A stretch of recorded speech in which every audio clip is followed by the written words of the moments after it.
in the chat for everyone. The text of that statute, that'll be, I think, helpful for people to follow along with. It appears at 18 PACS section 6120A. And I don't know if the text is visible in the chat for everyone, but I will just see if we can post it. The text of the statute, I can just read it out loud. It says, no county, municipality, or township may in any manner regulate the lawful ownership, possession, transfer, or transportation of firearms, ammunition, or ammunition components when carried or transported for purposes not prohibited by the laws of this Commonwealth. And when you first look at that, when I first looked at that language, I thought, okay, well, that actually has a lot of carve-outs, a lot of exceptions in it that seem to leave substantial room for localities to regulate firearms. The history of the litigation under this statute, though, and Philadelphia in particular, its efforts to regulate firearms through local ordinances has reached a different outcome. And that helped lead up to the Crawford case, which is a constitutional challenge to this statute, which you'll hear about from some of the other presenters. But I want to just quickly walk through some of the case law that got us to where we are today. So this was passed in 1974. It's been modified a few times over the years. In 1996, Philadelphia and also the city of Pittsburgh passed ordinances banning certain types of assault weapons. And they didn't dispute that that was contrary to the text of 6120, but instead raised constitutional arguments such as home rule. There's a home rule provision in the Pennsylvania Constitution to argue that they had to enjoy the right to pass and enforce such ordinances. And they lost. The Pennsylvania Supreme Court ruled in 1996 in a case called Ortiz that the home rule and the uniformity issues that Philadelphia and Pittsburgh relied on to make that argument didn't render this statute unconstitutional. It didn't interpret the text of the statute or interpret what any of the various exceptions of the statute might mean. However, the court in issuing that decision included a dictum saying that regulation of firearms is a matter of concern in all of Pennsylvania, and the General Assembly, not city councils, is the proper forum for the imposition of such regulation. The Pennsylvania Supreme Court has never since then looked at the text of this provision, but a series of decisions from the Commonwealth Court has relied on that dictum to steadily erode the various exceptions that you see in the text of 6128. So, for example, there was a case in the Commonwealth Court called Clark versus House of Representatives, 2008. Philadelphia had passed a number of ordinances regulating firearms, limitations on straw purchases and sale, assault weapon ban, ammunition sale record requirement, etc.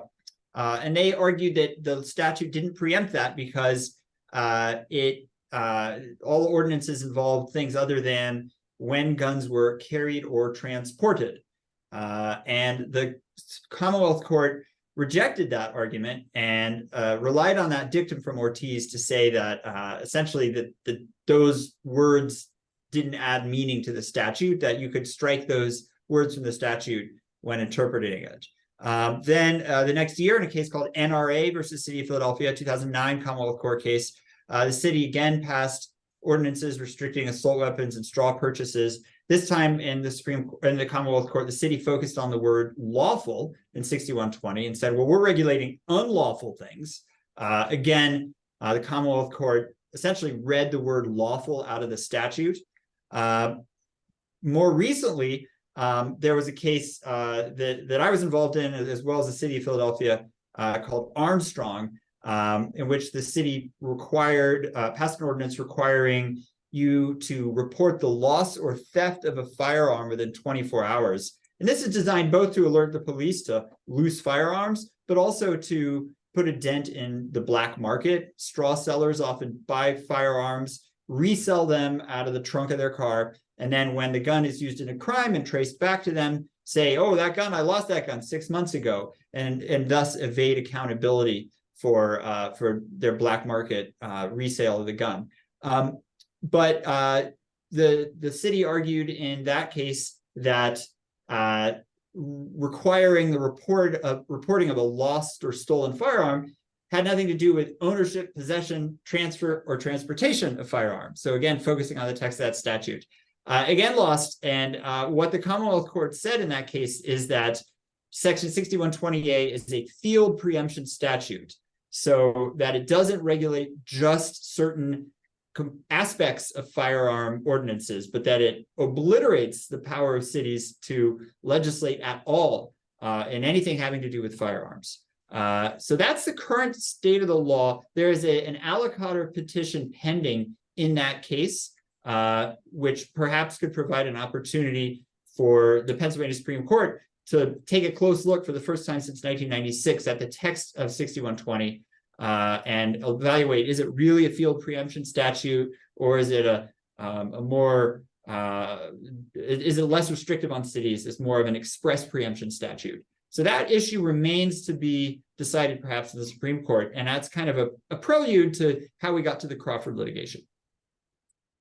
Thank you so much, Ben. And the consequences are twofold, right? One is the city can't enact an ordinances. And then for the most part over those decades, the state has not stepped in, obviously creating significant crises here in Philadelphia. When we talk about that, you started to bring out lost and stolen and how crime guns are trafficked. And so it's really great to have Alex here, who has both experience with the history of this from his work at Hogan Lovells and now at the U.S. Attorney's Office dealing with crime guns and trafficking and what's driving this. And so, Alex, can you talk a little bit about how this lack of law is really impacting, from your perspective, what we can address in terms of illegal trafficking and violent crime with firearms? Sure. So it's great to see everyone that I work with in other fun capacities. Let me give my obligatory disclosure that I'm here in my personal capacity today. What I'm saying is not a representation of the Department of Justice's or the ATF's views on all of this, but I figured I'd talk some about, what are the things that we can do in federal law enforcement about crime guns, and how would changes in laws affect that? So there's a few things that we do that I would say are very familiar to all observers as well as all prosecutors. One of those is prosecuting violent crimes like carjackings and armed robberies. And that's something that we do, very often at the federal level. Of course, some of that is fairly unsatisfying because by that point, a crime has already been committed with a gun. You already have a victim. So what else is there that can be done? Another thing we do that's, a very familiar law enforcement tactic is prosecuting the criminal possession of guns. And at the federal level, that's most frequently felons in possessions of firearms, 18 U.S.C. 922 G1. But even at that point, that may be preventative in the sense that there hasn't been a use of that gun by that person at that time in that particular incident, but you still have guns on the street. And I think one thing that everyone in law enforcement would like to do more of is getting guns off the street or preventing them from getting there in the first place. So we do a good amount of work in the firearms trafficking, straw purchasing arena. That can take on a few different flavors. It could be firearms coming in from out of state.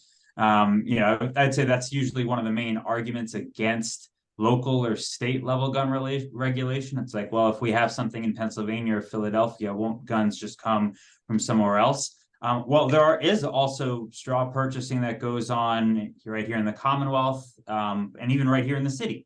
There are cases that involve trafficking just from federal firearms licensees that are located within the city of Philadelphia. So when we're prosecuting people who make false statements on the forms that gun stores have to have people fill out, or otherwise transferring firearms and giving them to people who aren't allowed to possess firearms. Now, some of that's in our area, some of that's in our city. But there are limits even on that. And one of the big ones is we have to be able to detect it. Sometimes the only way that you get onto a straw purchasing or firearms trafficking crime is when a gun is actually recovered in a crime, and then you trace it back to the original purchasers. So in this sense, it might still feel like it's too late. There's other ways that they can come about too. Federal firearms licensees often work very well with law enforcement, tipping off the ATF or the police about illegal firearms purchases or something that seems illegal. But there's just limits on the kind of data that there is out there about the registries of purchases and tracking when people are purchasing large numbers of guns that might seem suspicious. So something like the laws that we talk about in the Crawford case, bulk purchasing restrictions, 1 gun a month laws, or even permit to purchase requirements. Those kinds of upfront protections could very well make a difference in some of the cases that we see. If you have a case where somebody straw purchases 20 or 50 or 100 guns, if you had laws that could enable both firearm dealers and law enforcement to keep track of the number of purchases that somebody makes, and then just limit the amount that they can buy in a short amount of time, that could put a damper on some of the activity that we would otherwise see and prosecute. So, at least from my perspective, the kind of firearms regulations that this group talks about and that the city has been trying to put into place and did have in place, many years ago, could make a difference in the gun violence that we see out there. That's great. And that's a perfect segue to Lydia. Beforehand, I will just say, we're going to start with the discussion here, but we'll get to questions. And so if you have a question, you can drop it right in the Q&A. Just hit that Q&A button along the bottom for you. Put in your question, and in a little bit, we'll have time to open it up for discussions about how the courts can address it, what's going on in the city, and other even, if you have questions about other litigation around gun violence and gun safety laws. I live here in the city of Philadelphia. We often say, why doesn't the city do more? And I think Lydia would tell us all they're trying really hard, but as you've heard, have some real limitations on it. And so, Lydia, what does the city want to do if they allowed you to? Thank you for asking that question. You wouldn't know it from seeing the news here or, living in the neighborhoods in Philadelphia, but Philadelphia has many of its own firearm laws on the books. They've been passed by city council. They've been signed by the mayor. They're codified in the Philadelphia Code. You will find most of them in chapter 10-800 of the Philadelphia Code, which is titled safety. So they're alongside other basic safety regulations, around fireworks and stuff like that.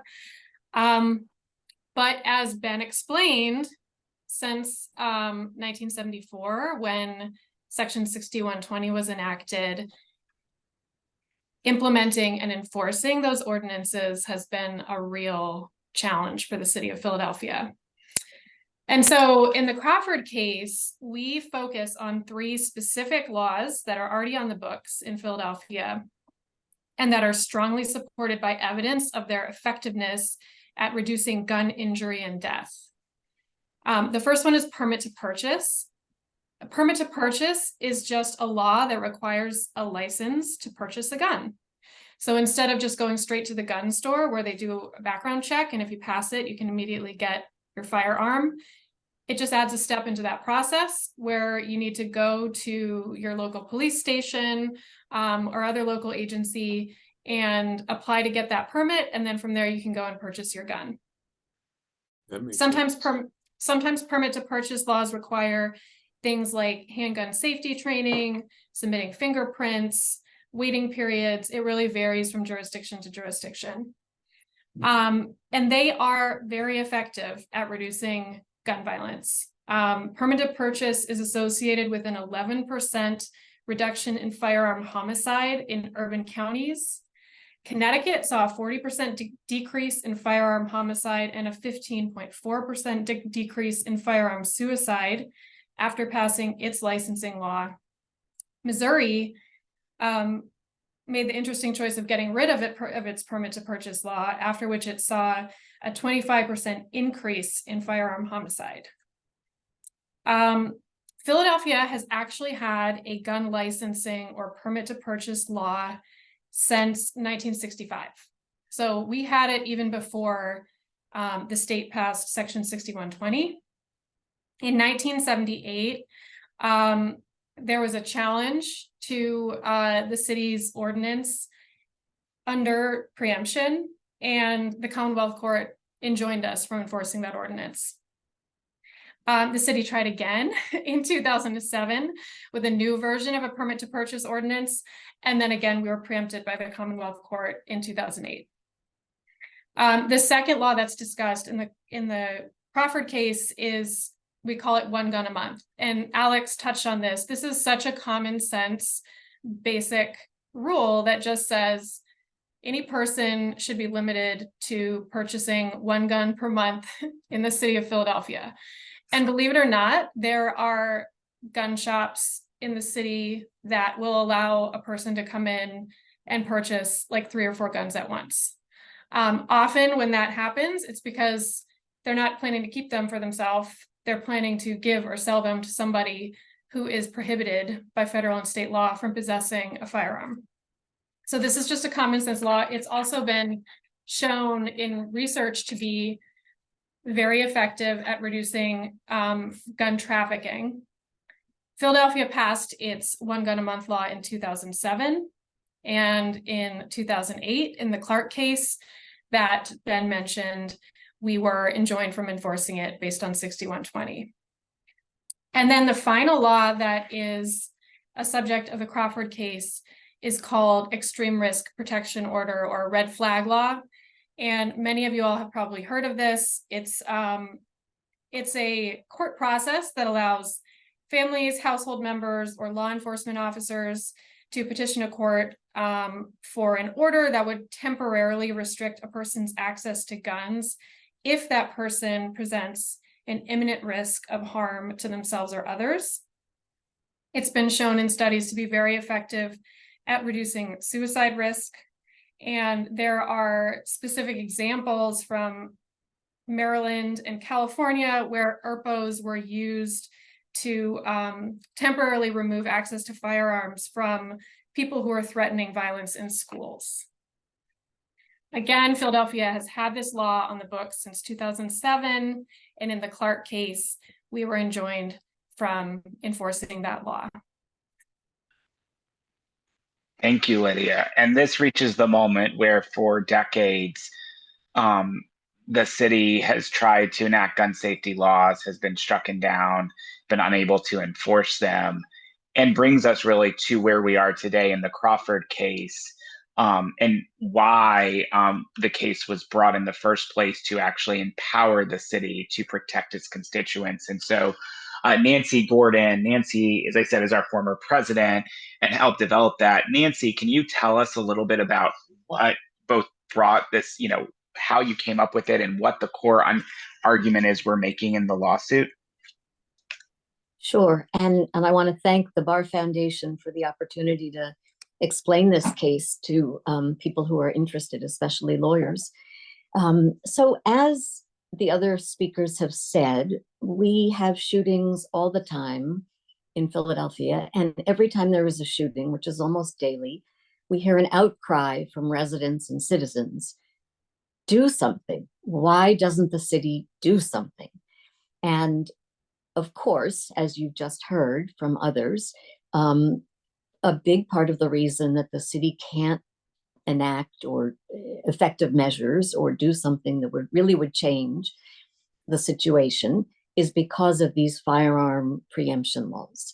For many of us, this paralysis, this having the city handcuffed, has just seemed wrong, profoundly, fundamentally wrong.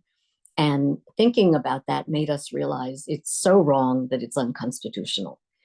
And the Pennsylvania Constitution, right at the beginning, says in Article 1, Section 1, we all have, quote, certain inherent and indefeasible rights, including enjoying and defending life and liberty. Several of our Commonwealth Court judges have said, surely those rights include the right of a child to walk to school without being shot. So we filed this lawsuit on behalf of Mr. Crawford and the other individual plaintiffs, the city of Philadelphia and Ceasefire PA, to strike down these preemption laws under that fundamental constitutional provision. We have 2 other claims in the suit as well. I'm not going to address those. I think Jasmeet may address them. But in terms of our Article 1, Section 1 claim, we don't claim that anyone has the right to demand certain legislation, either from the city or from the Commonwealth. We're not saying that it's unconstitutional not to enact gun violence prevention laws. We are saying, though, that if the state, if the Commonwealth, as Adam mentioned before, is going to choose to leave the field pretty much unregulated, then it can't simultaneously stand in the way of localities who are trying to protect their citizens and their residents. So you might say, well, this is preemption. Preemption is a fairly typical scenario for a larger and smaller or higher level and lower level government. Why is this any different? And the reason is this is not traditional preemption. A number of commentators have pointed out that in traditional preemption, either a governmental entity is doing extensive regulation and doesn't want there to be a conflict. So something like air traffic regulation would be a good example of that. Or the higher level of government, like the state, is allocating responsibility between itself and the lower level governments in a cooperative kind of way. That is not what's happening here. This preemption, which was enacted at the behest of the gun lobby, the gun manufacturers, was to ensure that there would be no regulation, that when cities wanted to do something about this problem, they could not. And that is a misuse and abuse of preemption to the point of being unconstitutional. So the Commonwealth justifies firearm preemption by saying it's necessary to have uniform laws. And it's unclear whether that justification would satisfy strict scrutiny, which should be the standard here, given that we're talking about life and death.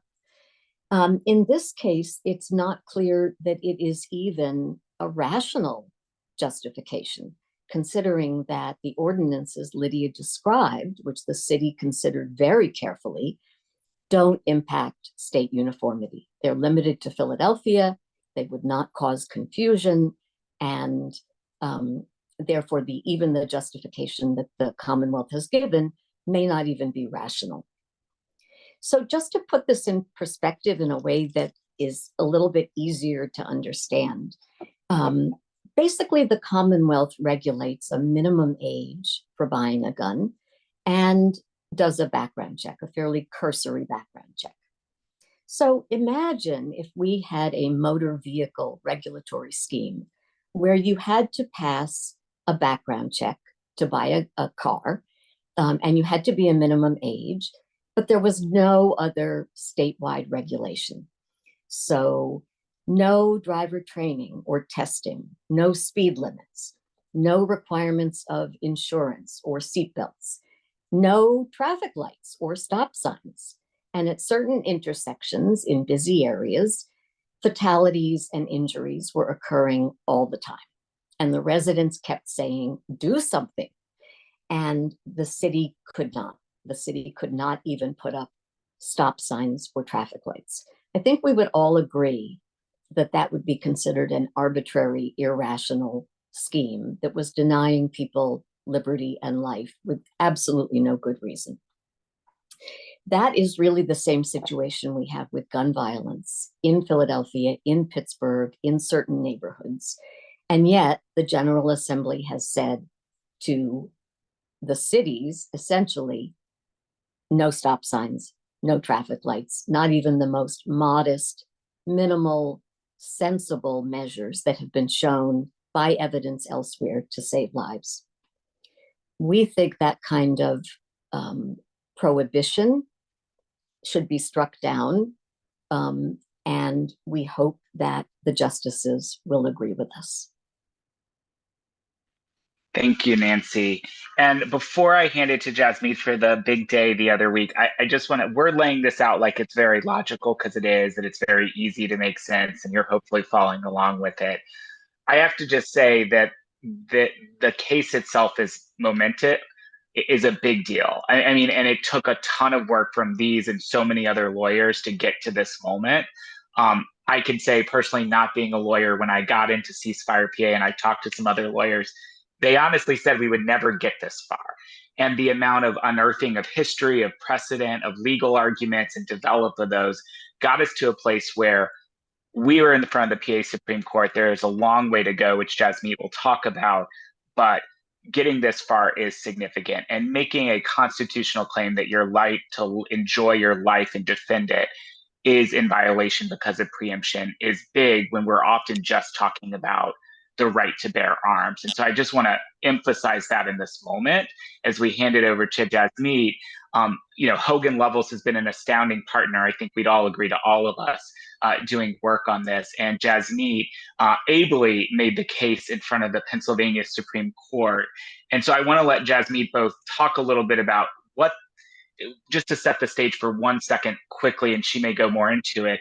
The Commonwealth Court had a plurality against us, but not a majority. So a number of the judges said that there was real merit to these arguments and that the PA Supreme Court should take them up, but the majority voted against us.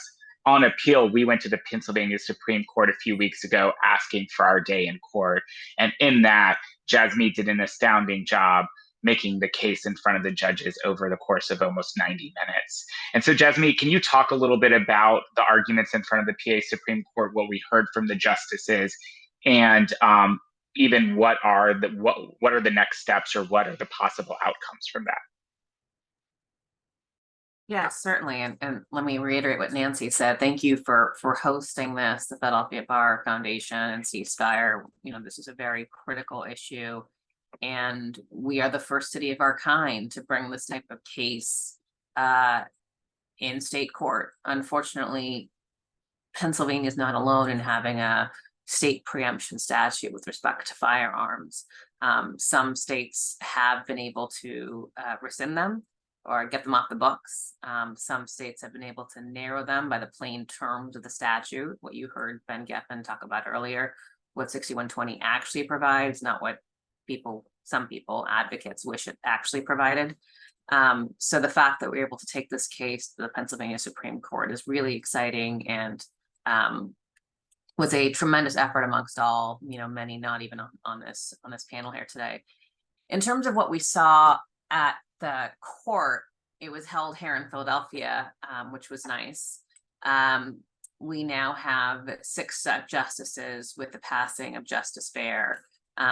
And while we all want to believe that justices don't wear political parties, everyone goes in realizing that particular justices are in fact elected based upon their political parties. That is a Pennsylvania and other states have elected judges, and we do here as well. And I think that's important to consider. We have elected judges here. And so we made the arguments that you heard Nancy make in terms of the rights that are at issue. The Pennsylvania Constitution guarantees the right to enjoy and defend life. It's Article 1, Section 1, sort of the first, arguably most important right given to Pennsylvanians under the Constitution. We brought a claim under that because if you cannot leave your home, as the petitioners here, Mr. Crawford and others said that they could not, their children, family members were too afraid to leave their home. We had one petitioner who lives in Germantown, whose family lives in Germantown, but after the death of her sister, just is too afraid to even see her family. Others who children who are too afraid to go to the bus stop because what if they get shot because they know that their sibling, cousin was murdered from gunfire. So we brought an Article 1, Section 1 claim, but we also brought 2 other claims. One is a state created danger claim. This is a novel theory that we haven't seen really developed that much in the courts, but the theory behind it is, I'm sure those who are lawyers on the call remember from Constitutional Law 101 in your first year of law school. The idea is that the state does something and takes such affirmative action, placing someone in harm, that alone is a state created danger. But the affirmative action is the important part. Sort of everyone says, well, what's the affirmative action? What's the affirmative action? What's the affirmative action here? And the affirmative action, as you heard Ben Geffen talk about a little bit, is the fact that you had 6120 enacted in 1974, but then it was expanded multiple times.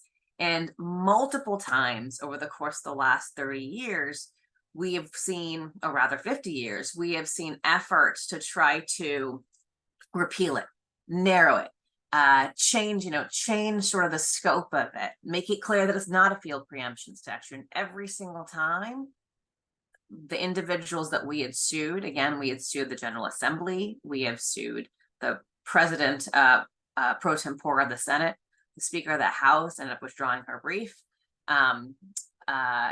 Every single time the Commonwealth, we have been curtailed, right?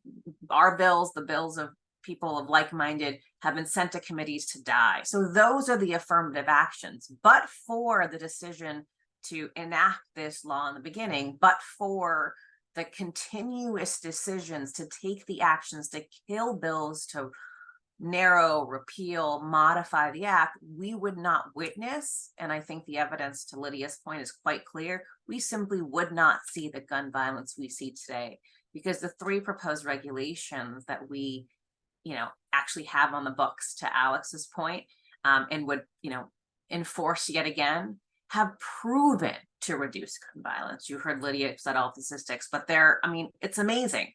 And there's a reason why states have them. The reason why they have them, because it makes a difference and they care about public safety. So we brought a state created danger claim. And the last claim sort of goes to Lydia's point about where these particular Philadelphia regulations are codified. They're codified in safety. Philadelphia has a duty to protect its citizens' public health. There's a delegated duty by the Commonwealth that Philadelphia must ensure that it's regulating the public health of its citizens and removing any sort of harms in the way. And Philadelphia can't do that. They've tried to do that multiple times, and in each instance, this particular 6120 statute has been a blockade to them actually making any progress. So that's what the case is about. We have Article 1, Section 1, and the other 2 claims. In terms of what we saw at the bench, as Adam said, I was up there for about, I think, 60 minutes arguing. It was a very hot bench. And the biggest question is, isn't this just a policy decision? You talked about, counsel, I talked about how for years, efforts have been made to narrow the law, to modify it, to repeal it. Isn't this just a decision for the General Assembly? What are you doing here? And the answer is quite simple. What we're doing here, the reason why we're before this court, is because people are dying, because they do not have the opportunity to defend and enjoy life and liberty. Every single decision we make in society is a policy decision, but some policy decisions implicate constitutional rights, and this policy decision does that. And so I got that question, I don't know, 7 different times, and thankfully my answer is the same, because when it's the truth, it's the same. The truth is people are dying and their constitutional rights are being violated, and that's why we were before the court. So that was the one question. And the second question is the way that Article 1, Section 1 is framed is an individual right to have life and liberty. And what we're seeking here is, I as an individual cannot enact and enforce particular regulation, but rather city council does. Well, this is sort of a straw man argument that I think, some justices posed to me, and you heard opposing counsel mention when they had their chance to speak as well. Oh, well, it can't be an individual right because you need city council. They're the ones who are actually going to effectuate and actually pass and enforce these laws. I mean, yes and no. Number one, these laws are already on the books. Number two, we are representatives of our people. I mean, our people are representatives of us. So whether it's an individual right or a collective right, the city council has, by evidenced by the litany of cases you heard Lydia go through, has tried time and time and time and time again to pass these types of laws and enforce them, and have been curtailed at every opportunity. So whether it's an individual right or not, it's sort of a semantic, not relevant distinction. And so those were the sort of the 2 questions I was asked many different ways over the course of an hour. Yes, they were asked many different ways. I think 7 might be kind on the number of times you were asked that question. ably answered it. I think the first, as a just quick reminder, as we're getting into the Q&A section, you can hit that Q&A button, drop a question in. We have a few already. And, if you have questions about other legal approaches to ending gun violence, there's a number of efforts the city is undertaking, as you heard, work around Armstrong that some of the attorneys are involved with here. Happy to discuss those or other efforts. But the first question I think I'm going to send to you, Jasmeet. Sandy wants to know if we prevail in Crawford, what's the expectation that the decision will be appealed to federal courts, and what's the preliminary outlook? And I think it might just be helpful to talk a little bit about what were we asking at this stage, especially for the non-lawyers, and then what would the next steps look like? Yeah, so if we prevail, that means that the case is remanded down and we have an opportunity to prove our case in the Commonwealth Court. With respect to any sort of federal angle, I mean, I'm happy to defer to Nancy Gordon, the appellate lawyer on this call, on this panel. Nancy, you wanna speak to that? Yeah, so this particular case would not be appealable to federal court because we're basing all of our arguments on the Pennsylvania Constitution. So what Jasmeet said is correct. It would go back and we would get an opportunity to prove our allegations. Great.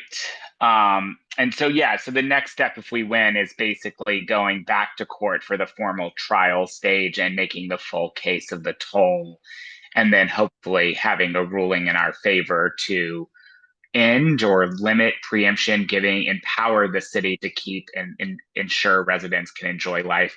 I will note one other piece because it's come up, not here, but in other places.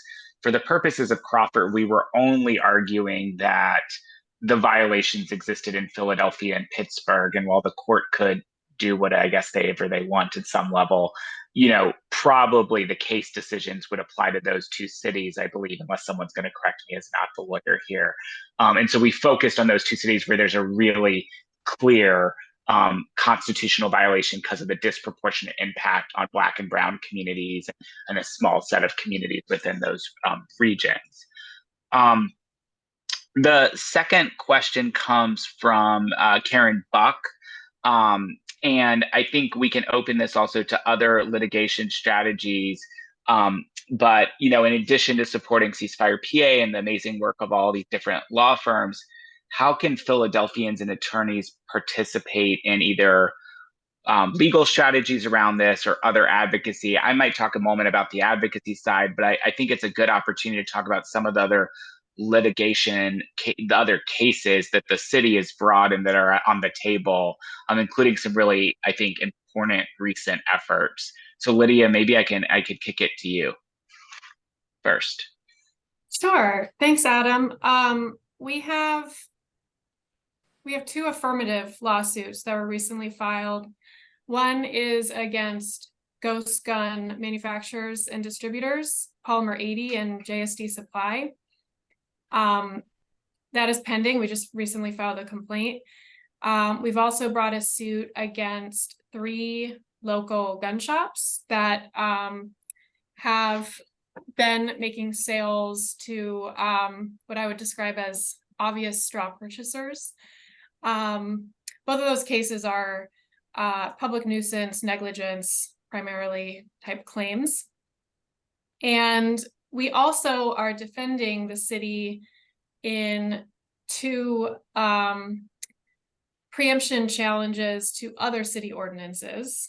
So one of those is a city ordinance that regulates the manufacturing, the private manufacturing of firearms from 3D printed parts and other parts and tools that can be purchased online. And it also places restrictions on transfers of those parts and tools. The issue in that case is whether that ordinance is preempted by 6120, even though it really regulates manufacturing, which is not one of the 4 categories of conduct included in 6120. And also, it doesn't really regulate firearms because of the definitions in the ordinance, which make it clear that it is not meant to cover any article that would be considered a firearm under federal or state law.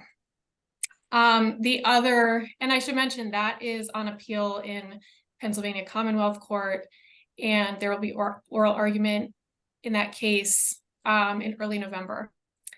Which Lydia will be doing, right? Yeah, in that way. Okay. And then the other one is our, so last summer, some of y'all may remember this, there was an effort by the mayor of Philadelphia and the Parks Commissioner to do an executive order and directive that would ask people not to bring their firearms into city rec centers. And if you do, you'll be asked to leave. We were immediately challenged by a gun rights organization that sought an emergency injunction. They obtained that injunction based on preemption, and that is also on appeal in Commonwealth Court. Thankfully, I'm not arguing that case because that'd be too much. It's happening the same week. One of my wonderful colleagues is doing that. And the issue in that case is it's a little bit different. It's still preemption, but it's really about, does 6120 reach so far that it even covers the rules that a property owner applies to its buildings and grounds, and to something that is so purely local as like the rules of city recreation centers. Thank you. And I think what's amazing about all this is, you know, for years we've watched the other side attack the legal system, use the legal system to undermine our safety. And I think from my perception in the last few years, I think some really innovative approaches and new efforts to really say, no, you have to follow the rule of law. You're not above it in a set of ways. I will pull out particularly the nuisance lawsuit, which is really arguing that these dealers are enabling trafficking. I mean, the reading, if you're a lawyer and you want to go read it, it is an astounding read. If you're not a lawyer, it's not actually that hard. It's an astounding read of intentional enabling of trafficking by gun dealers who are watching people basically almost make deals in front of them or buying 5 guns with no other obvious purpose. And there can be no other answer, right? And I think that's really, really critical. Again, if you have questions, Q&A, I'm curious, and thank you, Karen, for the question. Karen Buck's a Ceasefire PA Education Fund board member and at the Senior Law Center, so we always appreciate your support. I'll come back to the policy side and attorney side, but I'm curious if the other lawyers, the other panelists have thoughts about how listeners can help continue to support addressing this crisis. I'd be happy to make one suggestion. Can you hear me? Yep. So obviously lawyers do things other than litigation. And so while we have all of this pending, it certainly wouldn't hurt for lawyers who know lawyers in other parts of the state to make them aware of this issue. A lot of people don't realize that we have this preemption statute and that cities, localities, small towns can't do anything about this problem on their own. And so for one thing, lawyers can educate other lawyers, and those lawyers in other parts of the state could speak to their representatives and ask them about it. Why is this law there? Do you support this law? Do you agree with this law? So that if we are not able to persuade the courts, we have another chance in the legislature and the General Assembly. Great. I think that's a great, if I can just add on to that, if that's okay, Adam. I think that's a really good point. I mean, unfortunately, it's very easy for individuals, particularly with social media, to sort of spew rhetoric about what the statute does and what it doesn't do. And I think it's very critical to understand that the statute, the 3 regulations we are proposing in the case don't really infringe upon anyone's right to get a weapon unless you're, a straw purchaser. And I think the idea that, somehow we're trying to trample on an individual's Second Amendment rights or, Section 29 rights under the Pennsylvania Constitution. First of all, no party made that argument because it is not a legitimate argument, but there's nonetheless sort of in the stratosphere, like that argument. And it's very important that we deal in facts in reality and what our arguments actually are and the impact that our proposed regulations actually will have and what the statute on the books actually says. So again, I recommend to Nancy's point, everyone read it, look at it, and please talk to your colleagues and friends in other parts of the state because it's having a profound impact in Philadelphia. And I know that when individuals at least visit Philadelphia, people want to come and stay and not be afraid of where they're staying, and they are.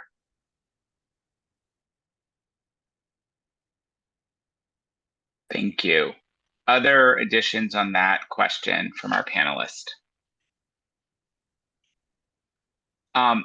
I will just add two pieces for this. I mean, one, I think for the lawyers, we are going to see more challenges even at the statewide level to gun laws.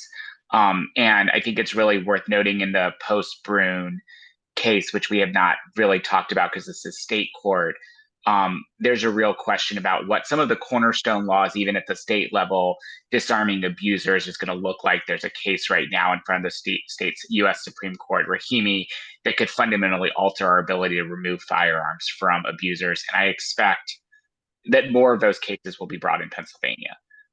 We're going to need more law firms, more legal, to step up and help us defend those, help us file amicus briefs in favor of those laws, bring in new voices.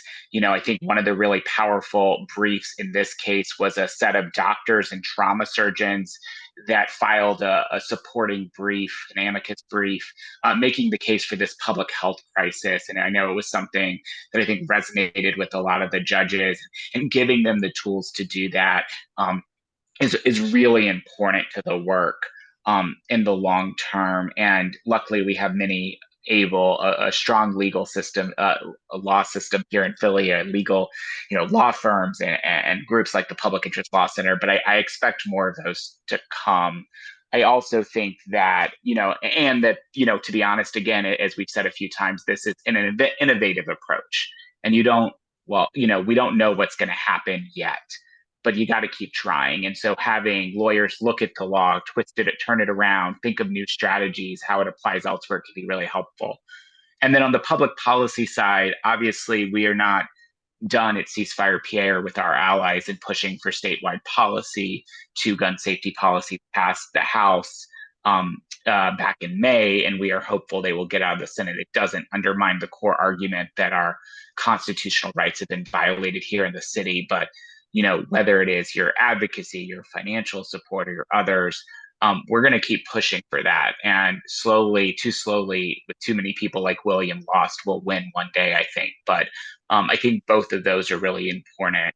And if you're interested in getting involved in either, I would say I'm happy to connect you with anyone here. Of course, you can reach out to me. And I am sure, I don't know, Ben may add more. I'm sure the Public Interest Law Center is going to be looking at other cases to keep people safe. I know that this is a very important issue to them, and they've really brought astounding impact legislation. I know the city is going to continue to find ways to, force this issue to the forefront. And so all those pieces are really part of where we're going to need a broad network to achieve it. I don't see other questions here from panelists. So if you have a question, drop it in. Otherwise, what I'm going to do is, first off, I want to, I'll let the panelists have any last comments or things they want to share. But I want to thank everyone for joining us. I want to thank the Philadelphia Bar Foundation, not only for their partnership and all of our work, and I think partnership with many of us, but also for hosting today's discussion on such an important case and an important way to address gun violence.